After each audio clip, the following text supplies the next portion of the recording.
Hi, Kitty. It's my pleasure to see you. So, how are you doing today? First of all, Yuri, thank you very much for the invite, and I look forward to speaking with you and share my experience with fellow business analysts. Right.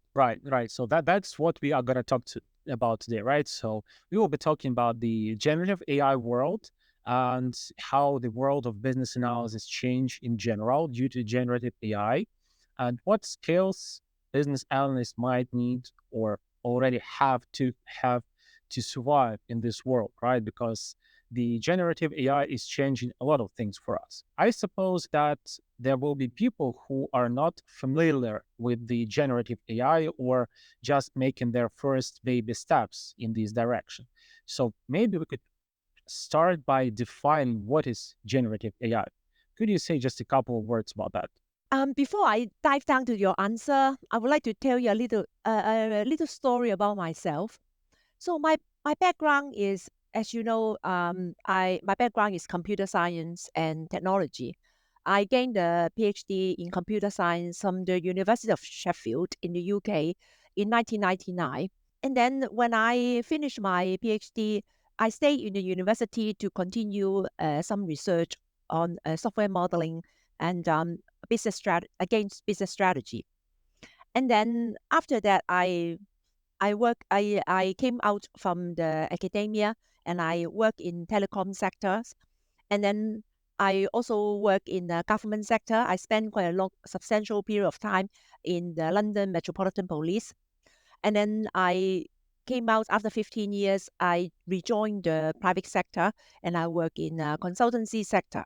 Maybe 3, 4 years ago, I I I wanted to create a product for myself because rather than referring to all the different books and links and all this, I want to create a product which is one-stop shop for me to do kind of reference and refer hints and tips techniques based on uh, from sources from different avenues like um, people I know, talking to people, internet, what have you. So I have a draft for my products, and then I'm thinking, maybe I turn it as a book and to make some money from it. And that's the idea of writing the book. So I was in the process of writing this book. And then I started in 2021, 2022. Okay, this really important date because it was before the ChatGPT. In November 2022, the world changed with the arrival of the first generation of the generative AI called ChatGPT. And out of curiosity, I tried it out because it said it can generate text, it can handle natural language processes, and then it can translate natural language to computer code. It can also generate images, diagram, and it's a search engine, but the output is a bit more customized, more bespoke, and really well presented. So it saves the user the hassle to go to different links like the traditional search engine. As a result of that, I make a very painful decision to remove almost 100 pages from my book, about a quarter, 30%. So what content did I remove? The traditional BA tasks like Agile user translating the Agile, the natural language business requirements to Agile user stories, to BDD acceptance criteria, software modeling like BPMN, UML diagrams, class diagram, sequence diagram, or have you, and the SysML notation. And I replaced the contents with the capability and power of the generative AI. At that time, no commercial organization uh, was aware of this tool, especially in the BA community. The BA community, well, just said, okay, I did use it to create a poem. I did use it for recipe. I did use it for to plan my the birthday party of my child. That kind of they use in the socially. But the my peers in the BA communities, they did not really try out for their day-to-day BA roles. I've been doing research and studies to explore the power, the capability of the generative AI and how it impacts on our role, day-to-day role in business analysis. How the AI can streamline processes, save our time, and also improve our productivity so that we can free up to do more work or we can learn something new. So basically, it I am still very positive about the AI tools can help us to stride through in our AI journey and to become very successful. So I use so I and that's why I published the book in February this year, 2024. And in my book, I share my message to my BA colleagues. Use the AI to its capability, use it as a tool, but don't let it become your master. In my book, I have some feedback from some of my audience, some of my readers. They actually told me the content I wrote back in 2023 because I published my book in February 2024. So I wrote my book during 2022 and 2023. They said, the stuff you said in your book is happening now. For example, you predicted the technological evolution or revolution that we are moving away from digital transformation, where traditionally in the last 30 years, we upgraded from analog technology to digital technology. We convert paper data to digital data, to e-data, the database. We are now in the landscape of AI, generative AI, and robotic technology. And so these emerging technology like quantum computing, digital twin, blockchain, robotic, driverless car, drone, missile, Internet of Things, they all become mainstream. And then they said, it's happening now. How did you know? I said, I kind of, because I'm curious and then I like to explore new technologies and I like to know what the impact it will make to our BA community. And that's how I want to set a scene of what BA will need to prepare for the brave new world in the era of AI and generative AI. Generative AI is the extension of artificial intelligence. Artificial intelligence has been around for maybe 70 years. It's been doing something at the background, using the algorithm, the and handle data, and to provide data-driven decision support. And for a very long time, it was quite limited, the capability, because number one, the compute power was limited. Number two, the CPU, GPU, all these chips, they were not fast enough. And number three, it was quite costly, quite expensive to conduct AI project or AI experiment. But now, the compute power has improved a lot. Microchips, computer chip, the semiconductor keep improving.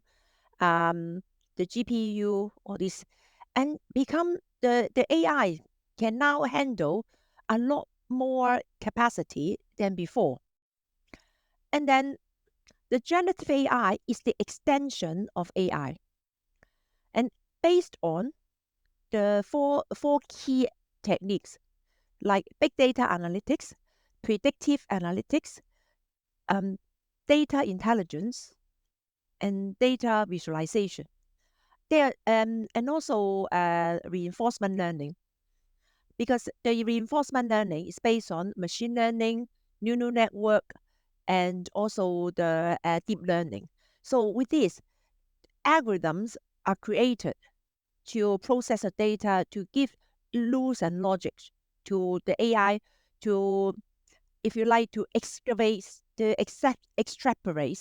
the prediction and to deduce the conclusion. And so that's why we have the content, the output from the generative AI. The machine learning is still keep learning, and it's getting better and better. If you compare the ChatGPT 3.5 back in November 2022, and now the GPT 4.0, the 4 only, is basically is now a multimodal. It can handle text, voice, and also visual, because it has a camera and point out something, and you can just explain what it is. And you can handle conversation with humans. So you can see the improvement since the last, I would say, 19 months, 18, 19 months. So God knows in the next 18 months what will happen. If we look at the trend since the last 18 months, 18 to 19 months, you can predict the trend in the next year and a half. And so that is a nutshell. It's a very basic explanation what is generative AI and how it is derived from the actual artificial intelligence and machine learning. That's kind of my humble opinion about the generative AI and its utilization. Thank you for sharing. That's true. Yes, you answered my question. Thank you. And to just add just a couple of cents here. So basically, yes, generative AI, it's like a branch of AI, and even generative AI has its branches. Like for example, they generate videos, pictures, text, right? So there are differences between even different generative AI instances. And probably our listeners, they mostly know generative AI thanks to ChatGPT. And you mentioned ChatGPT. It really made a revolution in AI understanding and popularization in the world. And the latest model, it's awesome. That's the least I can say about it. And I've heard that they are not releasing the GPT-5, which they already have, because they're afraid that GPT-5 will change the whole work market, because some of the jobs like personal assistants, those jobs may not exist anymore after the generative AI reaches the GPT-5. But those just probably rumors or something. But who knows? You're right. Anything could change in the future. So basically, when you're talking about generative AI for business analysts, I suppose we are talking more about those Gen AIs that are based on large language models, right? So like ChatGPT. The capability of generative AI and large language model is natural language processing. So I tried it myself, and the AI can translate something written in natural language directly to computer code, and the computer code executed to a prototype. And then the technical community, like the developers, they can just take the prototype to check with the users or the stakeholders. And then if the stakeholder said, no, I don't want that, I want this, and then they just go back and keep regenerating the code, because the AI work 24/7, 365, and it takes like a few seconds to generate the code. So I can see it that has reduced the necessity, the demand for manually creating the BA artifacts, business analysis artifacts. For example, the software modeling, and also the agile user stories, the acceptance criteria. Because if it's wrong, if the code is wrong, you just regenerate it. So before traditionally, coding is quite expensive because software developers they can command quite a high salary because it's a very highly skilled work, software development. And now the software development bit, the coding bits can be automated. And I think in the software development community, their productivity should have increased a lot, and their efficiency should also have improved a lot. Yeah. So what I can see is with this the the value of business analysis. I'm not saying it's diminished. We still need human business analysts to really engage with the stakeholders, manage stakeholders using our human intelligence, emotional intelligence, our empathy, our human, communication, interaction with the stakeholders.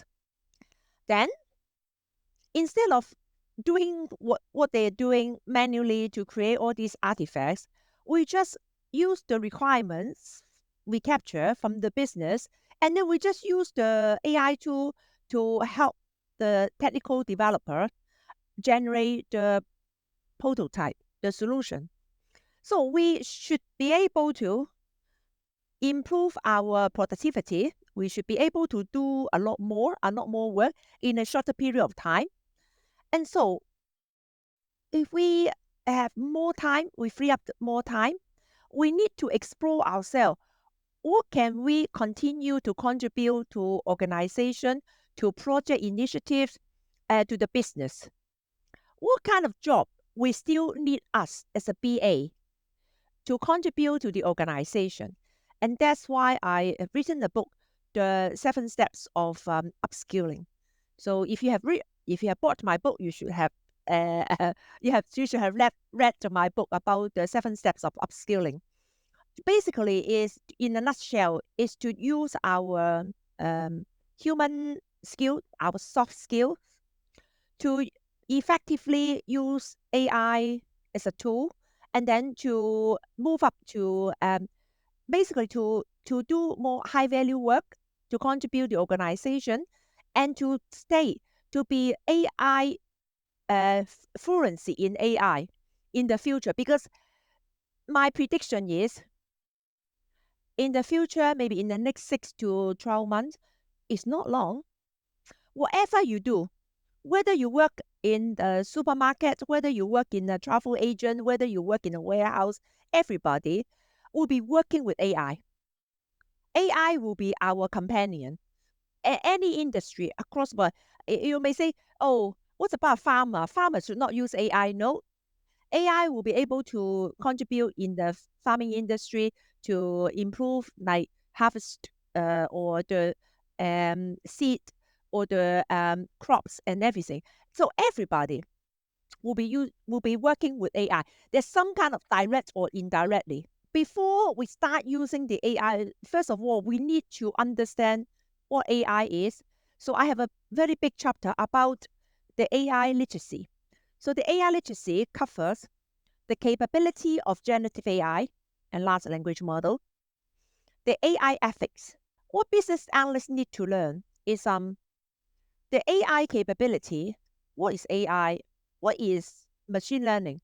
What is reinforcement learning? What is deep learning? What is neural network? I'm not suggesting all BAs to go back to the university to get an AI degree. And then once we're familiar with the capability of AI, we do need to acquire prompt engineering skill. Prompt engineering is a crucial skill. Let me tell you why. Because the word prompt engineering is in the AI, you interact with the AI using an interface, and you can talk to the AI or you can type your query to the AI, and this is called prompt.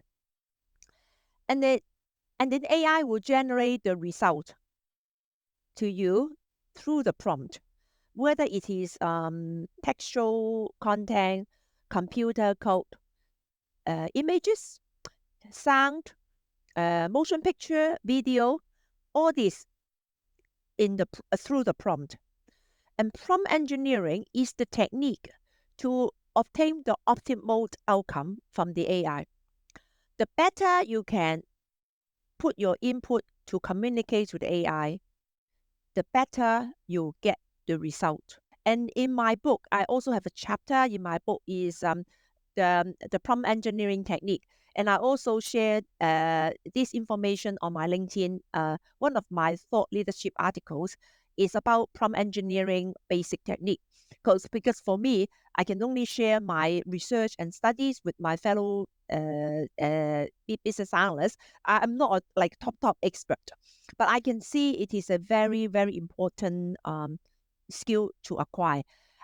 It's not just business analysts. Whatever you work you're doing, as long as you interact with the AI tool, the generative AI tool, the better prompt engineering technique you have.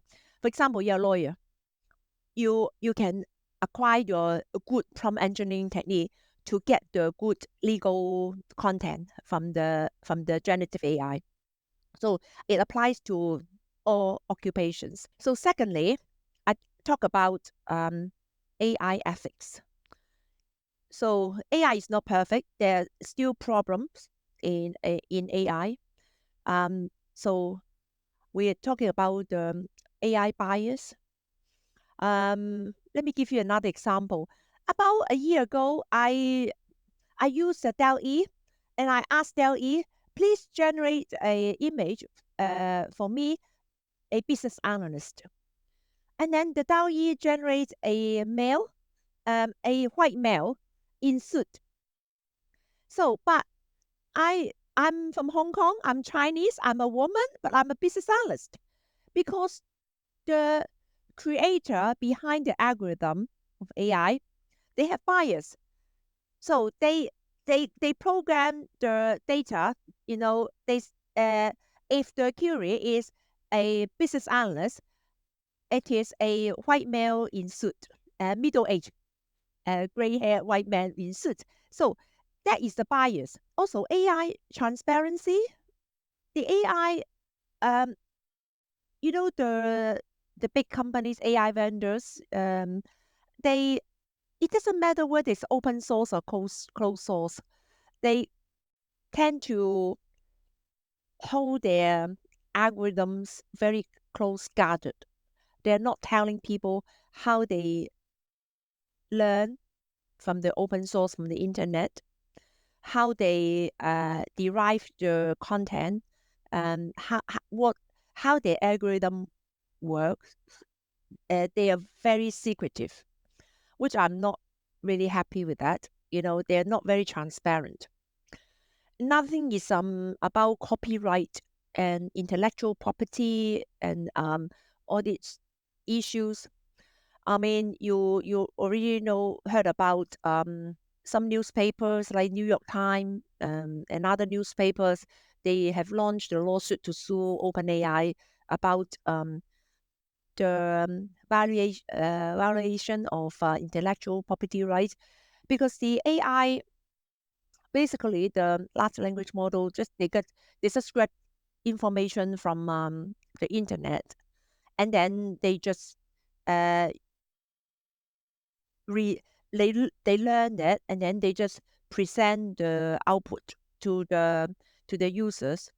So it's really difficult to understand where they get the data. I mean, the Bing Copilot does provide the hyperlink for the citation where they got this information from. But if you look at the actual GPT or Anthropic Claude or Perplexity or Growth or Google Gemini. It's just so mysterious that how they come up with the, especially music and song, because they learn from Spotify, they learn from YouTube, they learn from other open platform. You heard about the Scarlett Johansson incident. OpenAI had to remove the voice of Sky, one of the avatars in GPT-4o, because it just sounds like Scarlett Johansson without her permission. So, the people like, artists, they singer-songwriters, Ed Sheeran, Adele, or what have you, and also painters, they share their work online, but then their work gets trained and learned by the AI, and then AI mix and match and create something else without even acknowledging the original content creator or even paying them loyalty.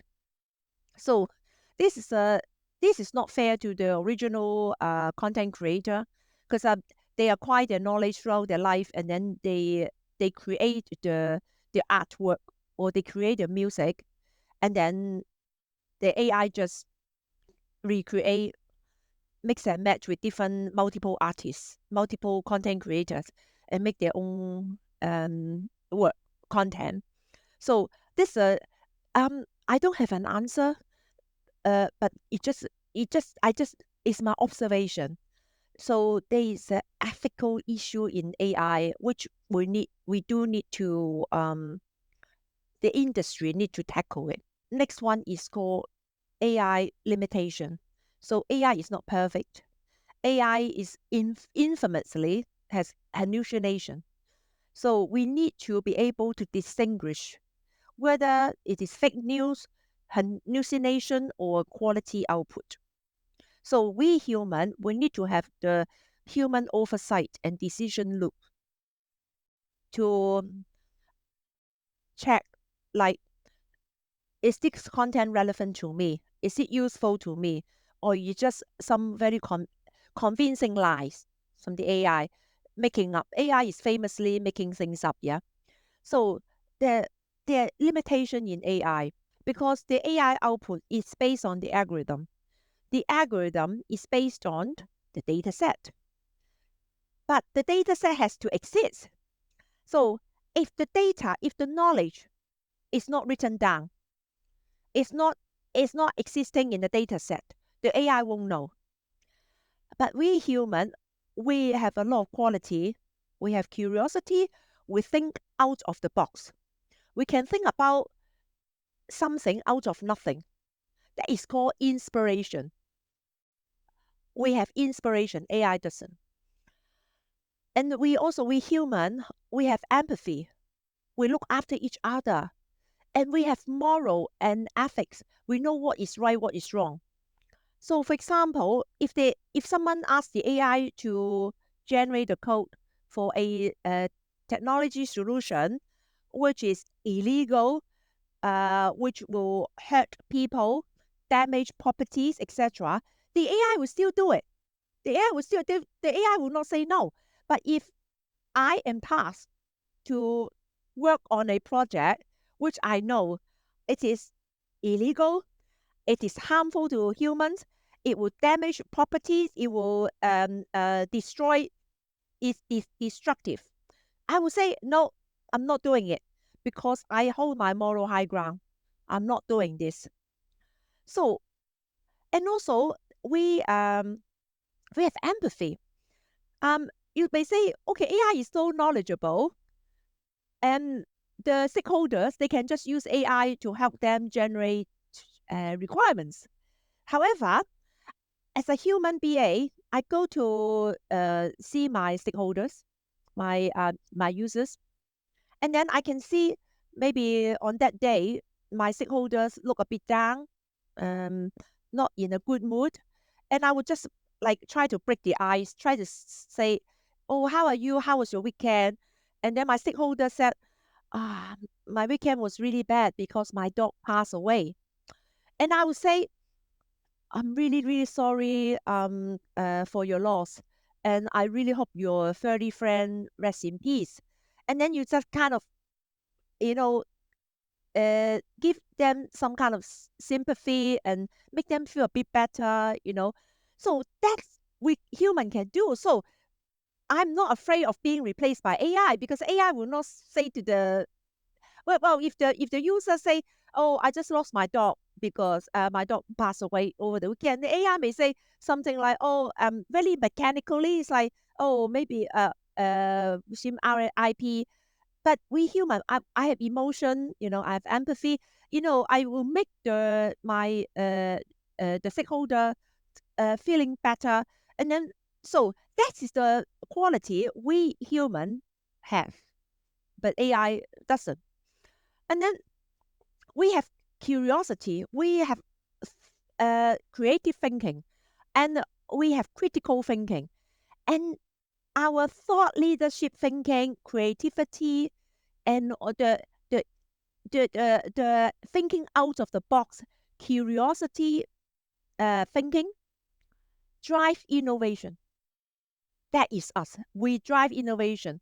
You might ask me, okay, Kitty, I agree with all you said, but what relevance with business analysts?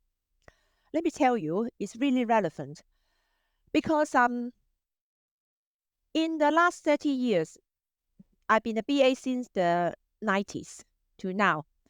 We business analysts have been supporting projects on the laptop, on the desktop, flat screen, 2D app. So when we conduct user acceptance testing, we'll go to the screen with the user, click some button, enter something, and then go to another page, navigation. It's all 2D apps. We've been doing like customer service application or customer support application or HR application or finance application. It's all like information technology. What if we have the opportunity for the BA to go to support a driverless car, conduct user acceptance testing in the driverless car? So the user acceptance testing, you will be able to look at the performance of the driverless car, whether driving fast or safe or anything.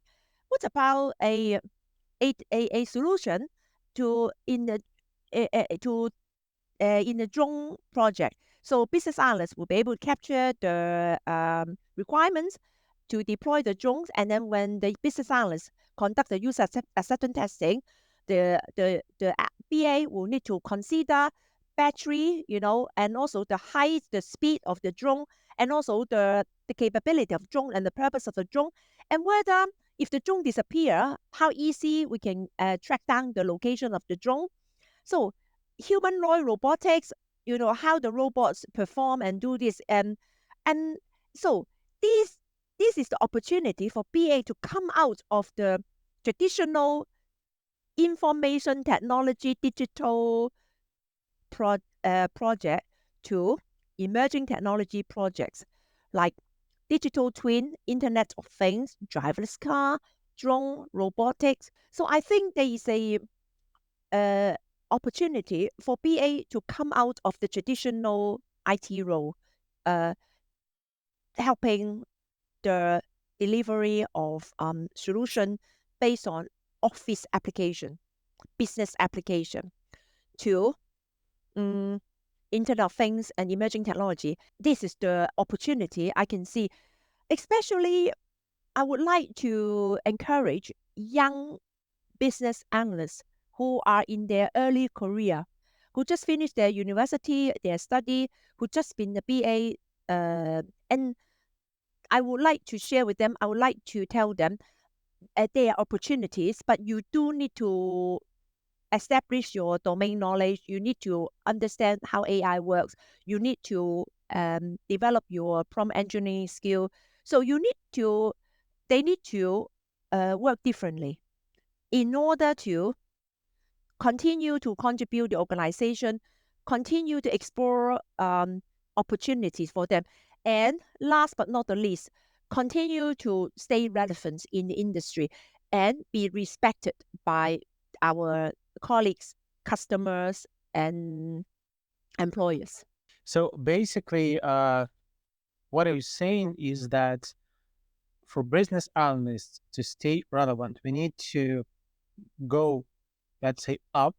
We need to raise from the level of requirements, from modeling different requirements, from writing software requirements, specifications, or any other kinds of specifications, and move kind of on a strategic level, right? When we are talking not about low level things, but where we think about goals, objectives, some kind of acceptance of what AI does for us. And also require a lot of different underlying competencies, like you said, ethics, cybersecurity, some kind of domain knowledge. As I understood from your point of view, business analysis switches from, and will switch eventually, from low level stuff to tactical and strategical level things. Is that right? The first step is efficiency, improving efficiency. So we can use the AI tool to produce more work at in the same amount of time, or we can produce the same amount of work with less time. And this is called quantitative efficiency savings, yeah, improvement of efficiency. And then the qualitative efficiency improvement is the quality of the project initiative. The quality side is the whether it is related to the performance, effectiveness, organizational goal, and objective. So that's we need to develop that skills. And then the second skill, step number 2, the second skill is called cost saving. So in my book, I put down 2 types of cost saving: technology cost saving and non-technology cost saving. The technology cost saving, you look at the software licenses and also the comparison of the cost between proprietary data center or cloud solution. And you also look at whether you own the device or you like a total ownership, or you actually do leasing to hire the equipment rather than purchase the equipment, which will probably will give the organization a bit of flexibility in their cash flow management. And then, and also, I know some organizations when during the COVID they have to let people go, they have to make people redundant, and then after they lost the staff, they still kept the same number of software licenses, and they still pay the vendor the same amount of money. So make sure when you do the cost saving, you need to count the seats against the licenses. You'll be surprised that would be save quite a lot of money. Yeah, and then in terms of non-technology cost saving, I mentioned about um, the device, the equipment. Maybe organizations should look at energy saving equipment. And also, some organizations may think, oh, I'm not buying equipment, I'm not buying new server, I keep the old server, and so I don't spend the money. But in fact, the obsolescent hardware costs a lot more money to maintain than a hardware with up-to-date components, chips, and software operating system. And also, the newer hardware is more energy saving, and also with generate less heat, so cooler equipment. So that also save the energy bill. So that's the area. And also look at training and development. So compare the price between online training and classroom training. And if the online training is more economical, go for online training. And also, If an organization need to send a whole team to go for training, like 30 people, but instead of sending 30 people to the training, they can send 3 people to do the train the trainer class. So when these 3 people come back from the training, they can train their colleagues. So that is another area of cost saving. I know there are already organizations that, the uh, business executive, when they uh, fly to foreign country for business meeting, they used to be able to fly first class and business class, but now they can only fly premier economy. And they used to be able to stay in 5-star hotel, but now they can only stay in maybe 3 to 4-star hotel. And they also put a cap on business expenses like business lunch and other expenses. You might say, well, this is quite trivial, not much money, but if you have a lot of business executives, they travel quite frequently. At the end of the financial year, you'll be very surprised to see how much money you can save. They still conduct their business meeting, they still achieve their objectives, but then the cost will be lower. And then also organizations, they stop using the single-use utensil because number one, they need to keep buying, and number two, it's not good for the environment. And then they just use a reusable one, so it saves money as well. And then my third step is called reduce risk. Out of my 7 steps, I think the third step is the most important. When people in our industry, when you talk about risk reduction, people just think about, oh, cybersecurity, the risk of cybersecurity, but it's more than that. So in my book, I cover technology risk and business risk. So in the technology risk, we need to look at how to mitigate the risk. Make sure you have the patching software, you have the updated antivirus software. You need to make sure the employees, the users, they are like fully vetted, fully educated about cybersecurity issues, and you need to build up the really good cyber resilience to fight against the attacks, cyber attack. Statistically, over half of the cyber attacks are actually conducted by insiders. So it means the attackers, the bad actors, are already inside the firewall, have the authority to access to the different application legitimately. So organization will need to use the technology to look at the pattern, the activity pattern with their insiders, internal employees or contractors, and to have some kind of early warning signal to the controller, cybersecurity responsible person, so that to mitigate the risk before it becomes a disaster, because before it becomes a real attack. So externally, really strengthen the firewall with authentication, etc. So the non-technology risk is about the reputation risk, financial risk, and also health and safety risk. So in my book, I cover about the business risk.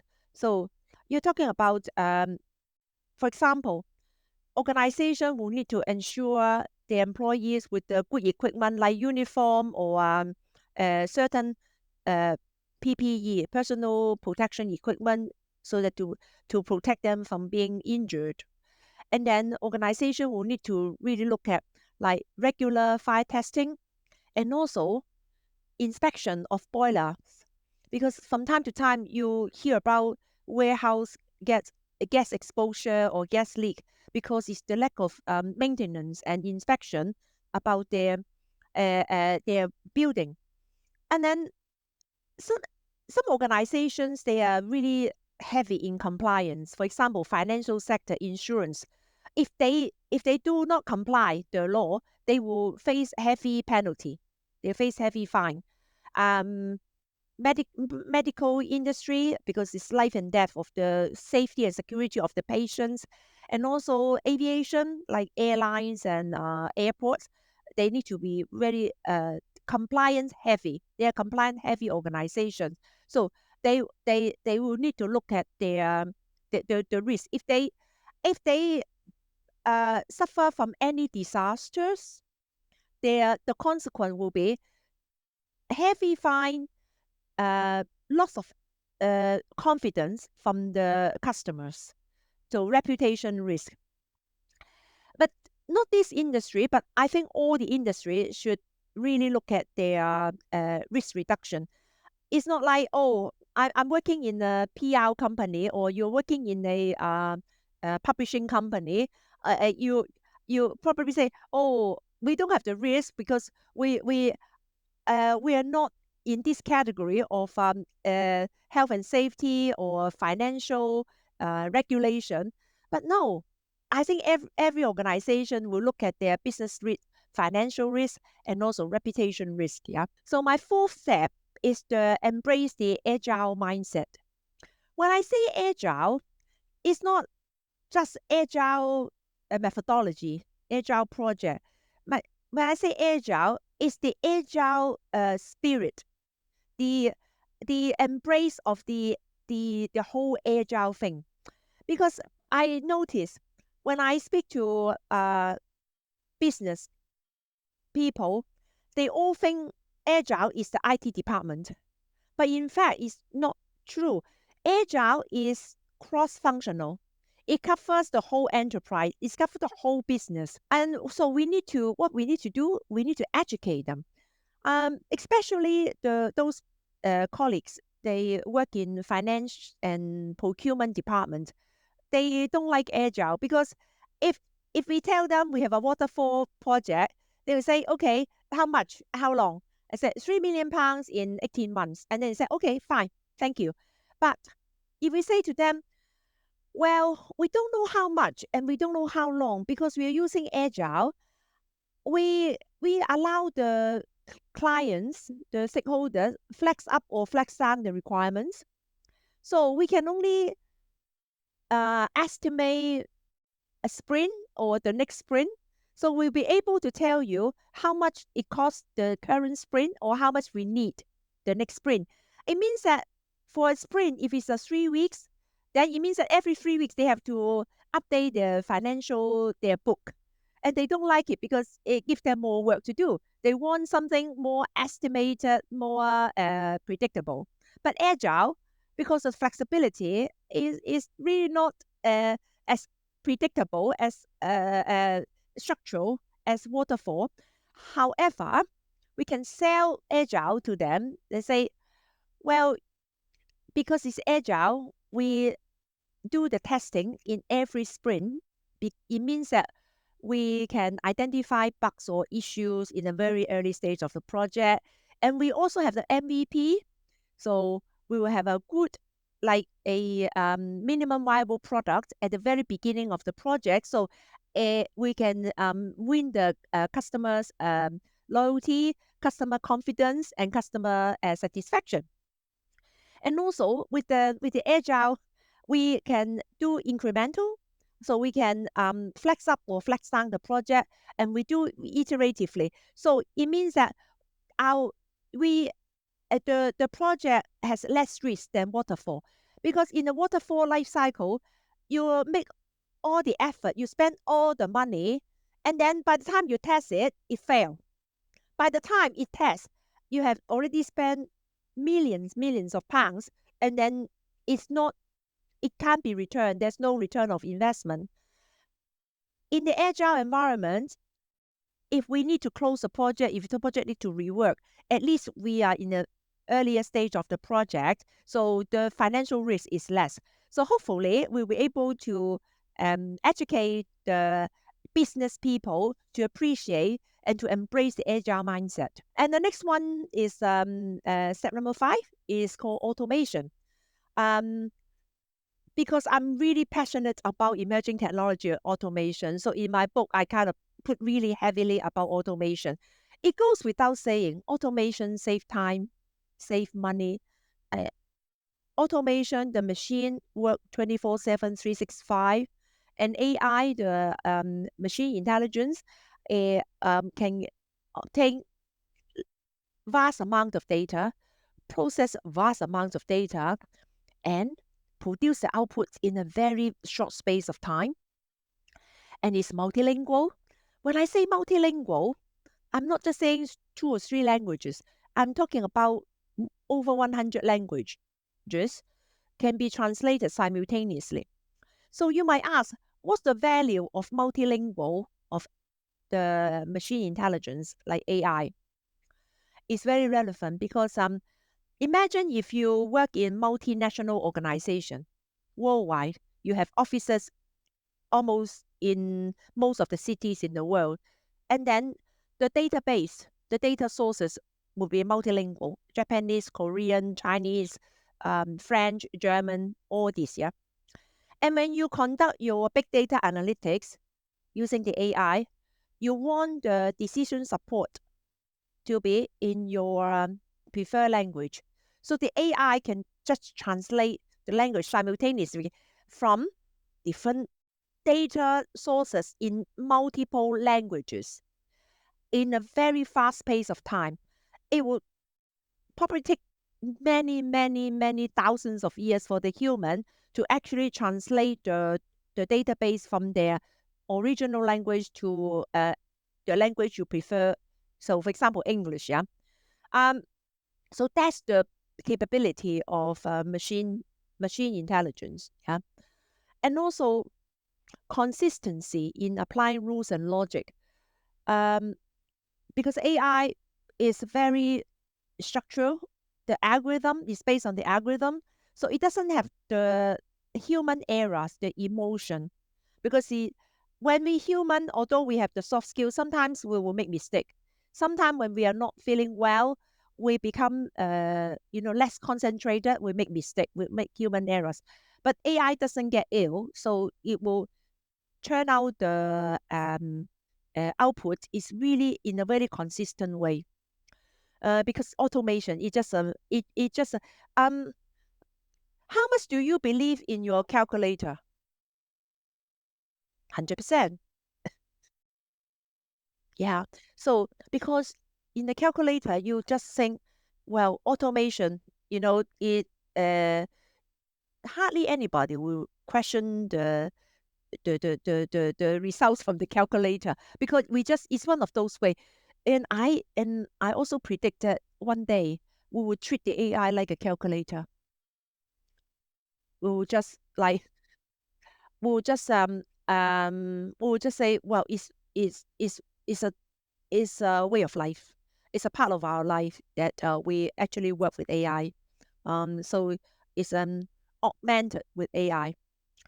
So automation with this, then we I mentioned about all this automation about the processes, streamline the processes, automation of I think in the future when we do have the more mature humanoid robotic system, the robot will be able to perform a lot of tasks automated. At the moment, I just saw on the like a YouTube demonstration, the figure AI can can decide what is a fruit, what is a plate, and what is garbage. So they can manage to put the right things at the right place. So I will see that is going to be more and more mature. So automation. So as a BA, as a business analyst, strategic business analyst, and the business advisor, we need to make sure we are familiar with the automation, and we will be able to utilize the automation technology. So the number 6 will be data-driven decision making. I think I cover quite a lot of data-driven decision making using the like machine learning, data intelligence, predictive analytics, big data analytics, and data visualization. So we do need to establish these skills in this area, the data-driven decision making. So how do we do it? We use it to help organization conduct KPI, key performance indicator. So with the key performance indicator, we have the evidence, and evidence is backed up by data. An organization, the business owner, C-suite executives, they will be able to make a more informed and accurate decision. So that's how we use the data-driven decision making. So what's the role of the business advisor or strategic business analyst to contribute in the data-driven decision making? So we can use the technology to say, for example, big data analytics. We can look at the big data analytics to help organization conduct the vision, so what they want to achieve. Let me give you an example. You know, fashion industry, they use a lot of big data analytics and data intelligence. They look at the social media, what people talk about, what kind of fashion trend they like, what kind of fashion they like, and they use this information to design and sell popular fashion to public. They use, and also travel industry, they use a lot of big data analytics and data intelligence because they use this data to fix their air ticket price and hotel and accommodation. They use this data to set their room rate. They will look at like off-season, seasonality, on a peak season, non-peak season, and also global events. So as you know, currently, because the Russian invasion of Ukraine, some airlines, they have to fly different direction to their destination. So, and also some destination in the world will become less popular, but some destination in the world will become more popular. So they use all these big data analytics to set their air ticket price and also to schedule the flights, the number of flights. So I can give you lots of data-driven decision-making example.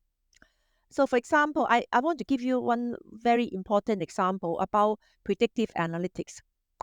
For example, if an organization has suffered from cyber attack in the past, and then they use it as a lesson learned, they want to make sure it will not happen again.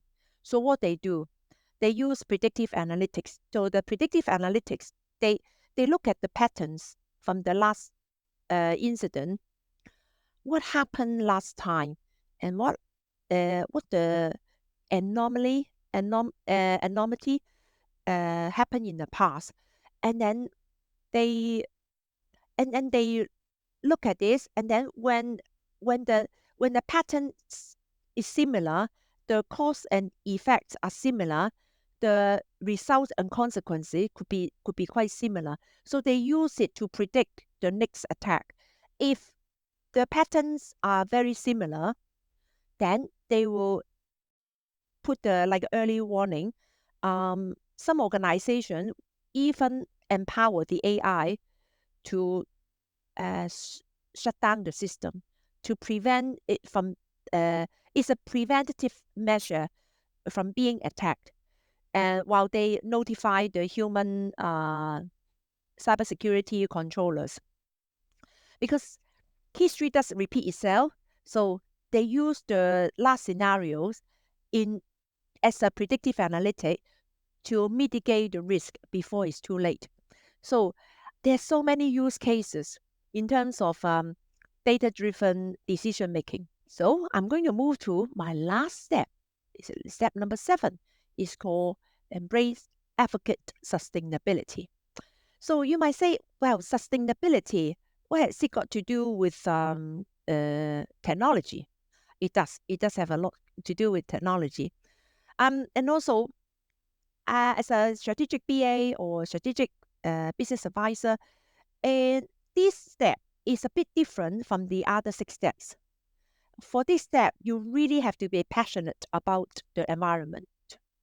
So you need to lead by example. I've seen people, they said they want to save the world, they want to reduce pollution, they want to be more green. At the same time, they're driving a top of the range Range Rover. We call it a gasoline vehicle. And they drive diesel using diesel to drive their vehicle, and they still use single use plastic and utensil. So because they just say something, but in their personal life they do opposite. So it's not they shouldn't be doing it. We have to establish a passion about the environment. With the environment, we ne- we need to think about our future generations. Um, it's not fair to our future generations if we leave the world with full of toxin, very polluted, and very hot. The climate change. So we need to do something about it. So it's not just we uh, to support ourselves in our generation, but also the future generation, and also um, corporate responsibility. Now, uh, companies, if they break the environmental law, they will face a heavy penalty. For example, a factory, if they put out too many waste, and the waste proves to be toxic, they will get a fine by the regulator. So it's not just for a goodwill of ourselves and our future generation, but also there is a um, environmental rules, corporate responsibility uh, associated with it as well. Another thing is if you if the organization become very environmental friendly and they support the environment, they will win customers loyalty, customer confidence. And let me give you an example. If I go to a shop or internet and I look for products, and if the products say marked as a 100% recycled product, or or or actually this product is made by recycled materials, and then another product say nothing, I most likely, probably 100%, if the products are similar, I definitely go for the products which is either 100% recyclable or is actually made from recyclable materials. It means that if organizations support the environment sustainability, they actually will win more customers, businesses. The whole thing is about corporate images, because the customers see you actually care about the environment. So as a in terms of the technology, let me tell you, more and more organizations are looking at green technology. So they look at how they deliver solution, how they run their business in a greener way. So they will need technology to help them become greener. For example, using technology to use less utility, using technology to reduce the pollution, to reduce the waste, to make use of the recyclable materials. So there's opportunity in this area, which they actually use technology to help them become more sustainable, to become more environmental friendly. So that's my kind of 7 steps. I advise the transition to upskill or reskill from a traditional business analyst to a strategic business analyst and business advisor, using the AI as a tool